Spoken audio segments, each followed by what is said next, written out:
working a lot with him, and he's gotten so much better. He will let me use grooming tools. He will wear a halter. We've been working on some basic leading.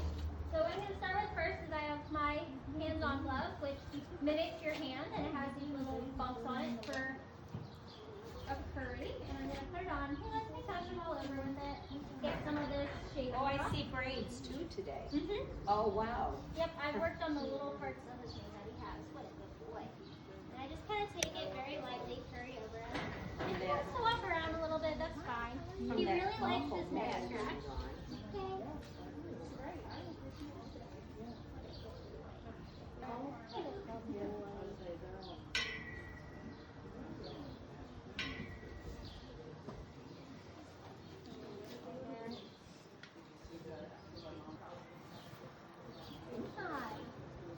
He likes to really kind of be in your personal space, nibble on your hair a little bit. And I did work on his mane. It is a little special looking, but we worked with what we got, and he was such a good boy for it. So I'm going to go in with our halter now, and we're going to work a little bit on our leading. And this horse naturally does really good with his leading skills and wants to kind of turn in towards you.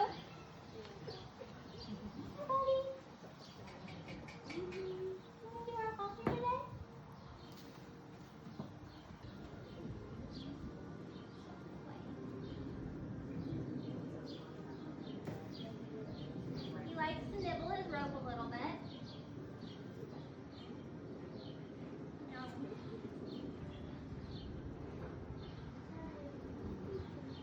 Good boy. And he naturally kind of wants to move around a little bit.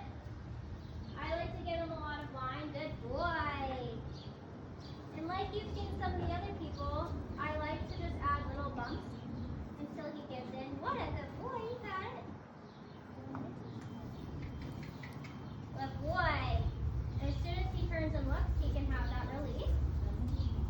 And if he walks around a little bit, that's fine. Eventually he'll learn to lunge or follow a handler. Good boy. What a good boy. And then I'll kind of go and ask for his hip a little bit.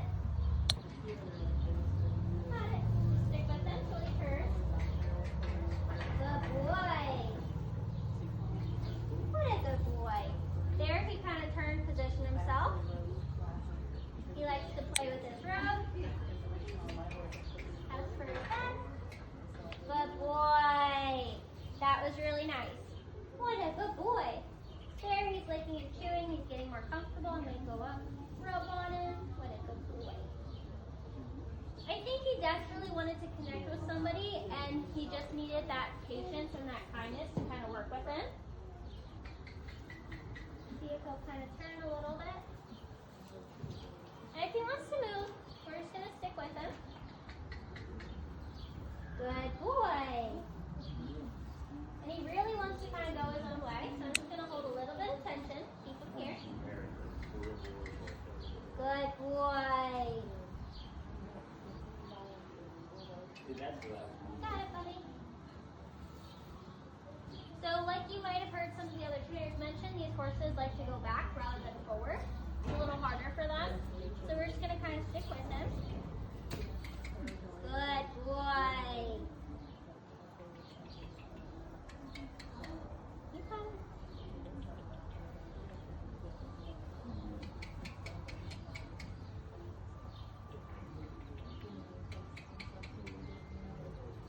And he's kind of thinking about it. He's working through some of his own boundaries of where he's comfortable. I'm going to move up just a little bit. Good boy.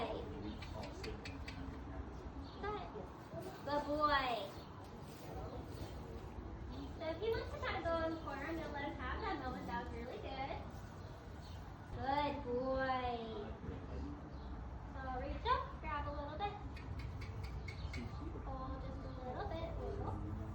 Thinking about it. Good boy. Good boy. That was a perfect step right there. Came forward. He came forward.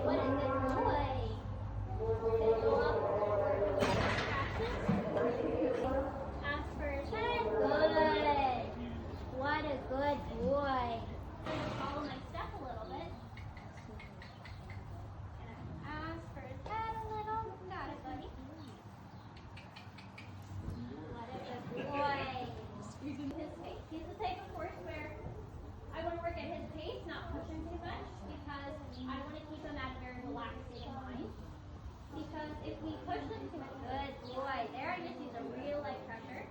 That's when they become in an overwhelmed state of mind, and that's when reactions can happen the most. And you might even figure out just a little on his own here. And if he resists, I'm just going to go back, try again. Short number one, just a little bit. He's getting a little anxious there, a little impatient. Good boy. The more I work with him on halter training, the more I'd like for him to kind of learn how to follow my steps with him. So right now, if he can just turn his head, that's good because he'll kind of watch me a little bit and we'll start to learn more about how we walk forward. You got it, son. Just stick with him a little bit. Make sure his head doesn't get too bent the other way. Good boy. There he can have his face. That was perfect. Good boy. Hi. And he's so curious. He always likes to kind of greet you and meet you wherever you're scratching him. What a good boy. Let him have just a little break. He's handling this really well. He's definitely the type of horse who gets just a little bit more nervous when there's a crowd watching. So he's just kind of going at his own pace, which is what we want. So on this side, we're going to go backward.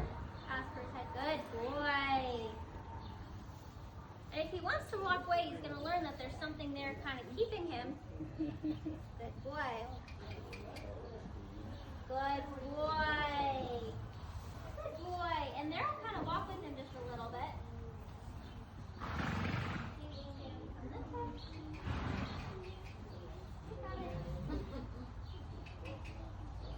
What a good boy. You got it. Good boy. Good boy. Can we get half an hour session today? So for our halter, I'm going to take it off and do the rest with working him at liberty. Cook yourself. And there he kind of bumps himself, hits himself a little bit, spooks himself. I'm just going to stick with him, pretend it doesn't happen. And so he can start looking at me like I'm the person he can look to reassure him. You're okay with it.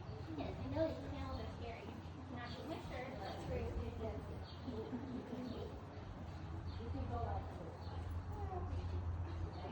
I kind of just work by his chin and then lightly put it on my hand up to where his shoulder comes off. Okay. 1, 2, 3. And then loosen it. What a good boy. And I've noticed with him, he seems pretty comfortable now with his ears, his forelock, and everywhere else up by his neck and head being touched. If you were here the past couple sessions, he was very guarded about that area. So for him to kind of allow me to maneuver a couple different things in that area is really great. He's been really relaxed, and we've been really building trust with each other. So I'm going to use my brush now and go in and try and do his forelock.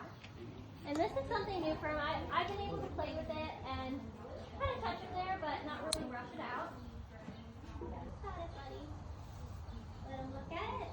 I'll kind of rub my hands up by his forelock, play with it. Lightly rub it on his face, towards his face. Rub his temporalis, which is the muscle under his forelock, a little bit. Good. There you go. Now I'll go back in, reintroduce the brush.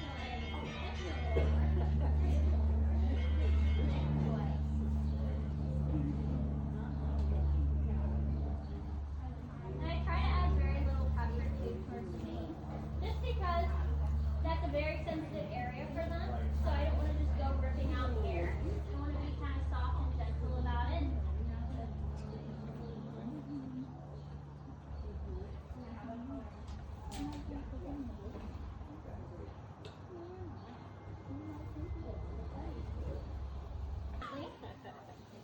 Gonna let him kind of look at his brush. Try and go up again. Brush a little more. Good boy. Good boy. And working with their forelock can be really sensitive for them because it's in an area they can't quite see your hands as much. And so I'm just taking my time, being very patient and slow with him and introducing it little by little. What a good boy. It's okay, buddy. Yes, you're being a very good boy. Go back to scratches, something he enjoys. Good boy. Bring the brush back up. Lightly let it go on his face. Oh, he's gonna probably take a drink.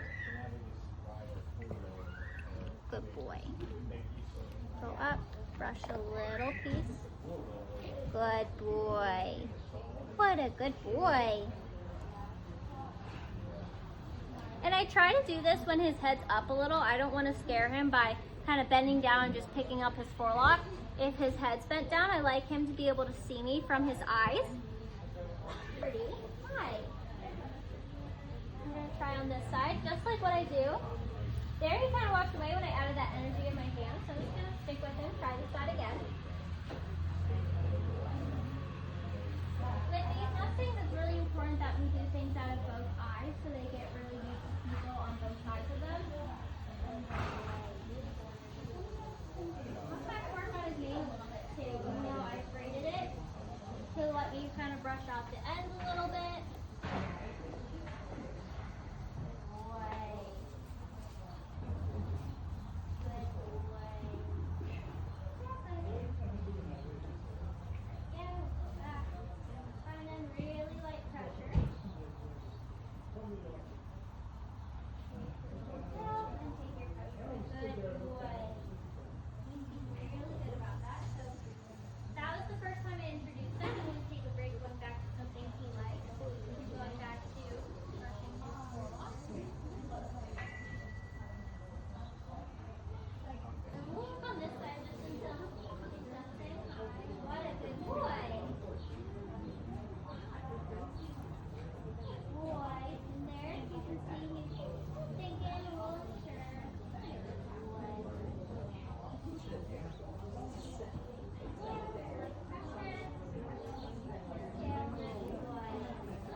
We were able to get a lot accomplished, and you never know with the Mustangs because you're kind of on their time. You can have an idea of what you want to get done, but if they're not ready, it's going to be hard to accomplish. So you kind of have to take the horse how they are and work with them and adapt to where they're at and work with them.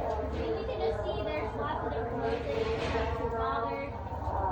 And these horses, this whole group, they just love their water buckets. So I think they'll be very easy to kind of get used to water and everything. And I think he'll be a great one when he's ready for a bit. He'll put his mouth, very playful.